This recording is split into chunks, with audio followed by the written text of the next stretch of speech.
જે પક્ષો એમ કહે છે કે અમે અમારી વિચારધારાને વરેલા છે એને કહો કે રાતોરાત તમારી વિપરીત વિચારધારા હોય એ તમારામાં આવી જાય તો એની વિચારધારા કઈ રીતે બદલી જાય?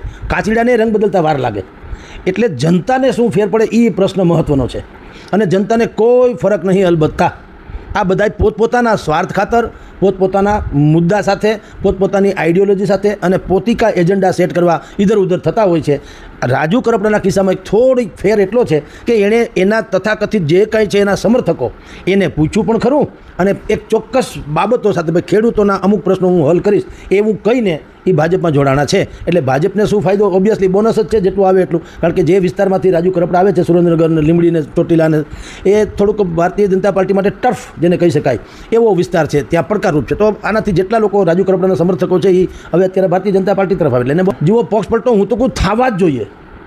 લોકો સાંભળનારા પર ચોંકી ઉઠશે કે આવું કાંઈ કહે છે. એટલે ભાઈ પક્ષને વફાદાર નથી રહેવાનું, પ્રજાને વફાદાર રહેવાનું છે. પક્ષનું શું આવે? પક્ષ તમને ટિકિટ આપી દે વધીને, અને આપણને બધાને ખબર છે ટિકિટો કેમ મળે છે. કેટલીક વખત ટિકિટો ખરીદવામાં આવે છે, કેટલીક વખત દબાણથી લેવામાં આવે છે, કેટલીક વખત લાગવગથી લેવામાં આવે છે, કેટલીક વખત લોબિંગથી નથી આવતું, આપણને નથી ખબર. એટલે એ મહત્વ નથી. પક્ષ પલટો એટલે તમારે જનતાને કહેવું જોઈએ ઉમેદવારે કે હું અત્યારે XYZ પક્ષમાંથી મને ધારો કે ટિકિટ મળી, તમે મને ચૂંટી કાઢ્યો, પણ હવે હું વિપક્ષમાં રહું તો આંદોલન કરવા સિવાય કાંઈ કરી શકું ખરો? વિપક્ષમાં રહેવા. શાસક પક્ષ આજે ભાજપ છે, કાલે આમ આદમી હોય કે કોંગ્રેસ હોય, તો એમ પણ કહું છું જે શાસક પક્ષ છે એ જ કાંઈક કામ કરી શકે. એ તો દીવા જેવું સ્પષ્ટ છે. કોંગ્રેસ અને આમ આદમી પાર્ટી અત્યારે શું કહે છે? જે ચૂંટણી ઢંઢેરા બહાર પાડ્યા એમાં એ શું કહે છે? જો અમે સત્તા ઉપર આવશું તો અમે આ કામ કરશું, એમ જ કહે છે ને. એમ કહે છે કે હું સત્તા ઉપર આવું કે ના આવું, તમારા નળિયા હોનાના કદી એવું કોઈએ કીધું? સત્તા ઉપર આવીએ તો કરશું એમ તો કહે છે ને. તો પક્ષ પલટો થવો જ જોઈએ. જે સત્તામાં જે કોઈ પક્ષ આવે એમાં બીજા જે લોકો પ્રજાને કાંઈ પણ વચન આપીને આવ્યો હોય, હું તો કોઈ એણે એ પક્ષમાં જવું જોઈએ, અને પરમાનન્ટ નહીં, એના કામ પૂરતું. કારણ કે જનતાના કામ મહત્વના છે ને. મેં ધારો કે અહીંયા મારા રોડ રસ્તાના કામ માટે થઈને અથવા તો અમારા આખા વિસ્તારમાં જે પ્રશ્નો હોય, મેં XYZ ને મત આપ્યો, હવે એ ચૂંટાઈ ગયા, બરાબર, પણ એ વિપક્ષમાં હોય, શાસક પક્ષ ગમે હોય, આ ભાઈ વિપક્ષમાં હોય, તો શું ધોઈ પીવા એનું TADA ચાલુ થાય? આપણો તો સમસ્યા એનો એ. તો જનતાએ પક્ષ પલટાને હવે અછૂત ન ગણવો જોઈએ. પક્ષ પલટાને જ સૌથી મેઇન સ્ટ્રીમ ગણાવજો. કેવું જોઈએ એના ઉમેદવારને કે ગમે ત્યાં ઠેકી જાજો શાસક પક્ષમાં, અમારા કામ થવા જોઈએ. હો વાત ને એક વાત છે, જો રાજુ કરપડાના ફાયદા હે. પહેલી વાત તો એ. બીજી વાત છે કે જે વાત એ આંદોલન કરીને ખાલી ઉજાગર કરતા હતા એને બદલે હવે ખેડૂતોના કોઈ એવા પ્રશ્નો કે જે હવે એ પોતે સરકારમાં જ ગણાય, એટલે સરકારી પક્ષમાં છે, એટલે તો હવે એણે ખાલી બુદ્ધિપૂર્વક પ્રેશર કરી પોલિટિકલી અને કામ કઢાવવા પડે. એટલે રાજુભાઈને તો ફાયદો છે, એના જે સમર્થકો છે એને પણ થોડો ફાયદો. કારણ કે પહેલાં શું થતું હતું, કડદા બોટાદની કડદા પ્રથા હોય કે સુરેન્દ્રનગર બાજુમાં જે તમને કહું પાણીનો પ્રશ્ન હોય, તો થાય શું, બધા શું કહે છે વિપક્ષો, અમે એને બુલંદ સ્વરથી ઉઠાવીશું વગેરે. પણ ઉઠાવવાથી ઠીક છે, પછી આવે શું? વાત તો નિકાલ થવો છે ને. જે પ્રશ્ન ઉઠાવવાની લોકો વાત કરે છે એને કારણે તો એની છબી પોતાની જે ઉમેદવાર કે નેતા હોય એની છબી ચમકે, પણ એનાથી પ્રશ્ન હલ નથી થતો. હું મારા અહીંયા રોડ ખરાબ છે, હું અહીંનો નેતા હોઉં, હું ચક્કાજામ કરું, હાલો ભાઈ ચક્કાજામ, તો ચક્કાજામમાં છાપામાં આવે, ટીવીમાં આવે, મારા આમ આવે, એવું બધું થવું જોઈએ ને. એને બદલે ચક્કાજામ કરીને મારો ફોટો ચમકી જાય, જગદીશભાઈ નેતા થઈ ગયા, પછી રોડ તો રોડ એમને આમ, એનો શું મતલબ? એટલે તમને કહું કે જે વિપક્ષમાં રહીને કામ રાજુભાઈ કરપડા કરતા તે શું હતું? ચક્કાજામ જેવું.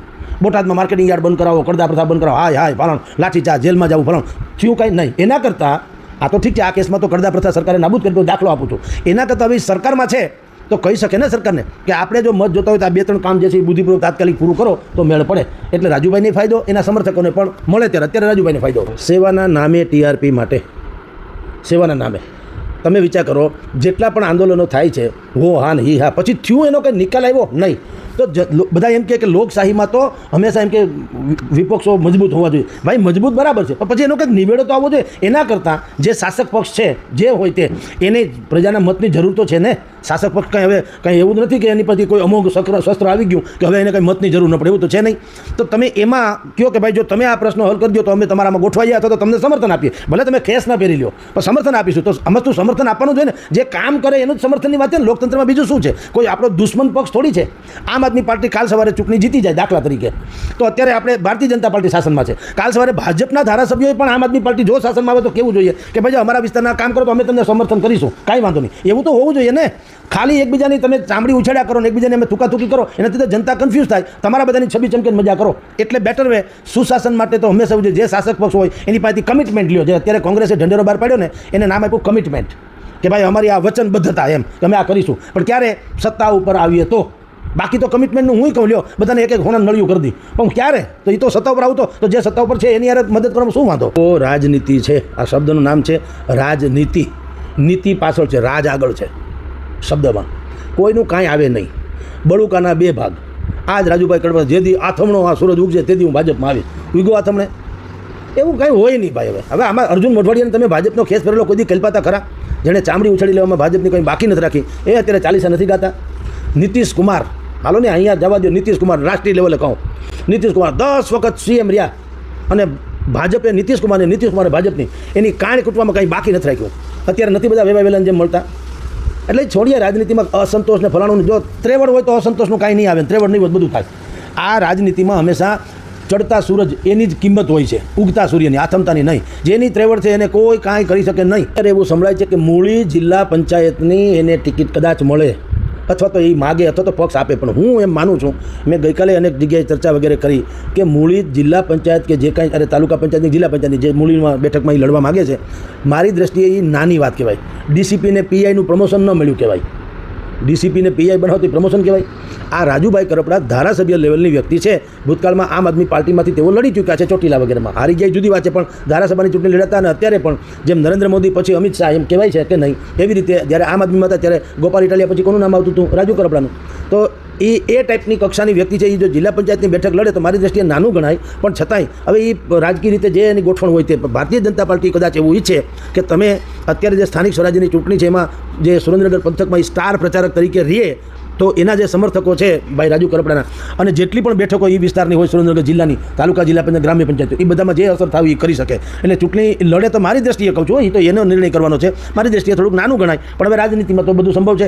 ભાવનાબેન ચીખલિયા 5 વખત સંસદ સભ્ય હતા અને કેન્દ્રીય મંત્રી હતા. એ કોર્પોરેટરની ચૂંટણી લડ્યા હતા જુનાગઢ નગરપાલિકાની, બોલો, અરે મહાનગરપાલિકાની. મહેન્દ્ર મસરૂ ધારાસભ્ય હતા, 5-5, 6-6 ટર્મથી ધારાસભ્ય, એ કોર્પોરેટરની ચૂંટણી લડ્યા હતા. એટલે શક્ય બધું જ છે, પણ મોટાભાગે હું એમ માનું છું કે આનો મોટો ઉપયોગ 2027માં અત્યારે ધારો કે ગ્રાસ રૂટ લેવલ ઉપર થોડુંક ભાજપનું એનું પરફોર્મન્સ બતાવે રાજુભાઈ, તો 27માં એને કઈ બી જગ્યાએ ટિકિટનું એડજસ્ટમેન્ટ થાય.